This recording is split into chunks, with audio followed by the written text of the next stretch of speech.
係噶，我聽得到啦，應該係呢隻啦。啱先嗰隻嘢同你把聲好似啊，認錯人咯，唔好意思。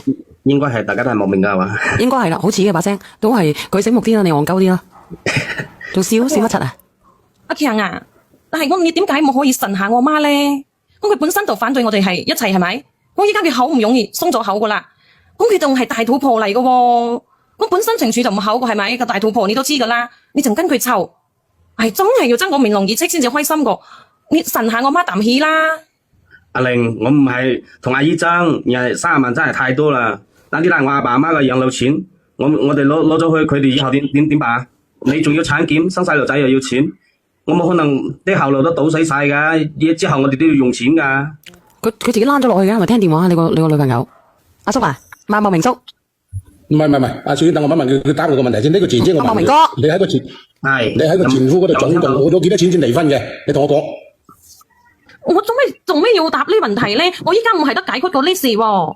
你唔係個問題呢？我可以明確話俾你知，你就同埋你個媽係呃你呢家個男朋友嘅。乜嘢好呃啊？我諗阿強係真心相愛噶喎。喂，你真心相愛？喂，大佬，一般嘅家庭點得俾你啊？大佬成50個喎，吓？咁我媽成50個一般嘅家庭，你以為拎到50個嘢出嚟嘅咩？你以為嗰啲咩嚟嘅呢？數字問題咩？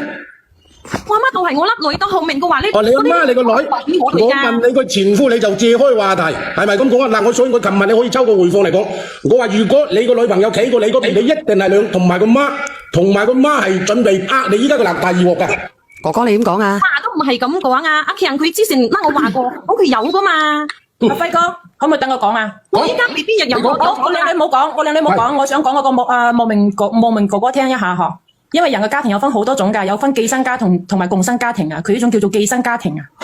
佢呢種叫做寄生家庭。寄生家庭咧，即係話乜嘢都好啦，我一定要就住我媽，就係佢而家個女人呢個女仔嘅狀況就叫做寄生家庭啦。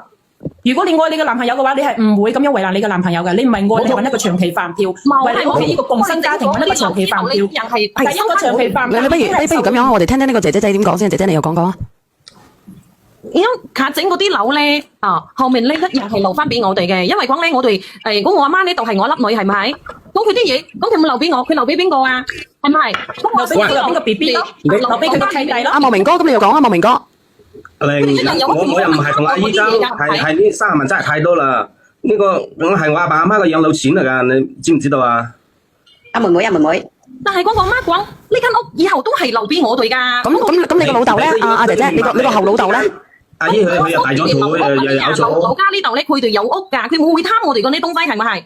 仲要可能依家就係明面上嘅貪啦，都已經開到價啦，16萬8加個30萬，仲唔係貪啊？貪到出面仲要唔承認嗰種喎，仲要為自己貼一個標籤，然之後攞一個遮羞布啊，蓋個房子給你住一層的這種遮羞布，不要這樣子啦，大家都是成年人，講這種廢話。錢俾晒佢哋，我哋以後點辦啊？你仲要產檢喎，細路仔檢查啊，各方面都要用錢啊嘛。阿妹妹，然之後我哋自己個後路都堵死噶，之後我哋都要生活噶。妹妹，你而家嘅意思即係話16萬8，跟住再要俾30萬你阿媽起屋，跟住咧到時養埋你阿媽，你個阿一老豆、阿一細佬、自己嘅肚，同埋自己同埋個哥哥仔一齊賺錢，自己都唔使啦。你嘅意思係咪要全部咁樣要咁樣要養晒佢哋啊？我阿媽咧有我阿叔養嘛，就係佢老公養啊嘛，唔使講我哋養。呢間屋咧整起身咧都係俾我哋噶。個問題你阿叔冇嘢做噶喎。係啦。咁佢之前話我哋講嘅話咧係以後咧係會搵工做嘅。以後搵工做啊？以後呢度幾時啊？我俾個官去做啊！咁肯定會搵到合適嘅，肯定會有嘢做噶嘛。咁點解要阿妹去做啊？點解阿 Sam 哥仲衰格，懷疑個外父就係佢前夫喎。你咁佢笠得出嚟個法官？其實你有冇諗過自己㗎？你自己有 BB 嘅喎。我同你講啊，你聽我講啊，呢盤棋啊，靚女，嗱，你哋包括在咪在場所有粉絲們，我同你講都唔怕。呢個問題係相當於非常之嚴重，係帶有騙嘅性質嘅，我講嘅。你哋有冇諗過你自己生咗 BB？你自己都有頭家㗎。大家個都會做咩？一定係揾好呢個工作嘅。嗱咁啊嗱，姐姐仔收入多啲㗎啦，係。